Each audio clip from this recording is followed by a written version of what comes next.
பேசாமல் இன்னைக்கு லீவ் போட்டுக்கோ என்ன? ஆ, லீவ் போட்டு வீட்டில் ரெஸ்ட் எடு. இன்னைக்கு வேற 2 மேக்ஸ் பீரியடு. அம்மாவே லீவ் போட்டுக்கோன்னு சொல்லும் போது நம்ம லீவ் போட்டுக்கணும். ஆமாம்மா, எனக்கும் ஃபீவர் வர மாதிரி இருக்குது. தொண்டையெல்லாம் ரொம்ப ட்ரை ஆயிடுச்சு. இன்னைக்கு நான் வீட்டிலே ரெஸ்ட் எடுத்துக்கிறேன். The next day. என்னடி நேற்றே ஸ்கூலுக்கு வருவேன்னு பார்த்தேன், வரவே இல்லை. வேற ஒன்றும் இல்லைப்பா, நேற்று உடம்பு சரியில்லாமல் போயிடுச்சு, அதனால தான் வர முடியல. அப்புறம் நேற்று நிறைய ஹோம்ஒர்க் கொடுத்தாங்க போல. இல்லடி, நேற்று எந்த ஹோம்ஒர்க்குமே கொடுக்கல. ஜாலியாக வீட்டுக்கு போயிட்டு ஃபோன் பார்த்துட்டு டிவி பார்த்துட்டு ரொம்ப ஜாலியாக இருந்துச்சு தெரியுமா? என்ன, நேற்று மேக்ஸ் மிஸ் எக்ஸாம் வச்சாங்களா? அது 2 பீரியட் ஆச்சு. என்ன பண்ணீங்க?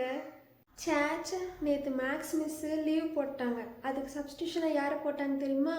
பிடி சார். 2 பீரியடு கிரவுண்டில் ஜாலியாக விளையாடிட்டு இருந்தோம்.